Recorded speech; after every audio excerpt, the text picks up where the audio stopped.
Hi, I'm Sue Welby from Little Life Steps, and if you've got a chatty child who thinks bedtime is actually play or party time, then this video is for you. So a mum commented on one of my posts recently saying that her 5-year-old daughter at bedtime is full of energy and she wants to talk about everything. And basically she treats lights out as an invitation to chat. Does this happen in your home? I want you to know this isn't about your child being difficult or trying to push those boundaries. It's just that their brain is literally trying to downshift. They haven't learned how to do it yet, and we're going to help them. So your child has been going full speed all day, learning, playing, thinking, processing everything. And their brain is still in go mode because nobody's taught them how to switch to that rest mode or sleep mode. So think of it like this. We can't expect a car that's been doing 60 miles an hour to suddenly go down to 0 without slowing down first. And that's the same with our little ones. So I'm going to share with you 7 strategies that can help. So my first strategy is what we want to do is we want to fill their connection tank.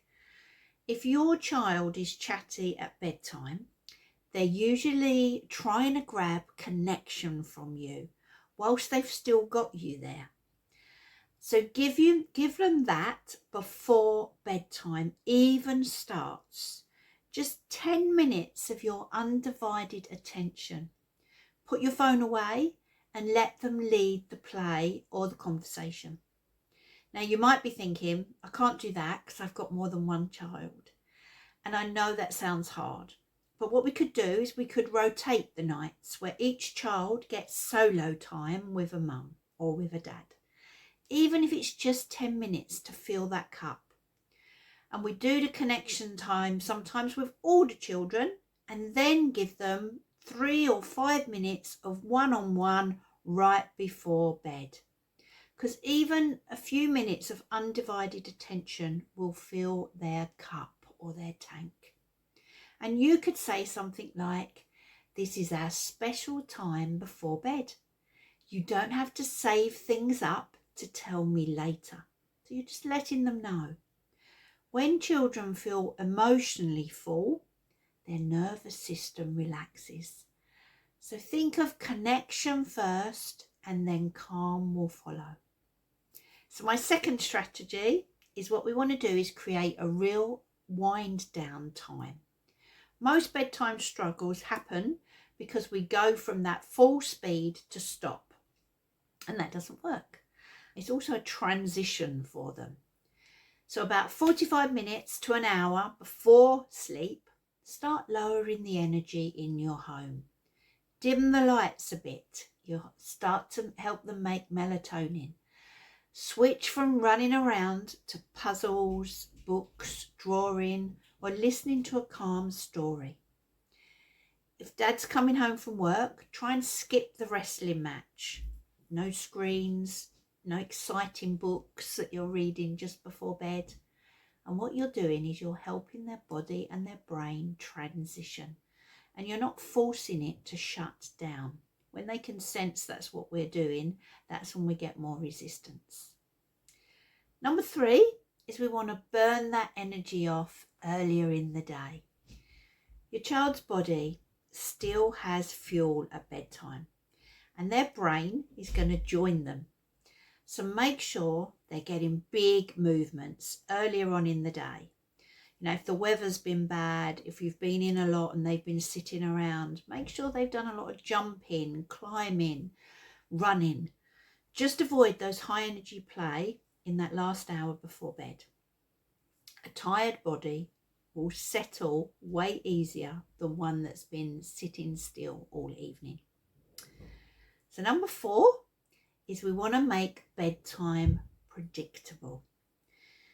So 5-year-olds can often feel safer when they know exactly what's coming, or preschoolers or older children. Create a simple routine. Stick to it every single night. Bath, pyjamas, teeth, toilet, story, cuddle, lights out. Say it the same way. Now, predictability reduces both excitement and anxiety. With an older child, you can even let them help you remember the steps. What you're doing is you're giving them that sense of control, and that can be very calming. And you're meeting their contribution need. We all have 6 core needs. Contribution is one of them. So number 5 is we want to redirect the chatter. If you've got a chatty child at bedtime, trying to stop a chatty child from talking usually backfires. So instead, we want to try and help contain it. So tell them they can share 3 important thoughts before lights out and let them share away. Or have a short bedtime chat during cuddles, and then that clearly closes it. What you could do when you're leaving them to say goodnight, the last bit of the bedtime routine, is you can say, you can now whisper your thoughts to your stuffed animals. You're giving them something to do. And you're teaching them that when talking fits into their bedtime routine, that fits into you as well. And you're not teaching them that talking is bad. So number 6 is we want to help their nervous system settle. Now, some children need physical help in calming down. So some children might need a little bit of deep pressure, like a firm hug or a back rub, because some children need that to just calm their bodies. See what works for your child. I have a booklet in my community hub all about calm down ideas to help before bed. You might want to do some breathing with them. Teach them to smell the flower, blow out the candle. Make sure at bedtime you're using a calm, steady voice. You know, your regulated presence matters more than anything. Remember, they are borrowing our calmness. And the last one, number 7, we want to hold boundaries, but we want to hold them kindly. Once bedtime starts, don't turn it into playtime or lots of negotiation. Some children love to work on their negotiation skills at bedtime.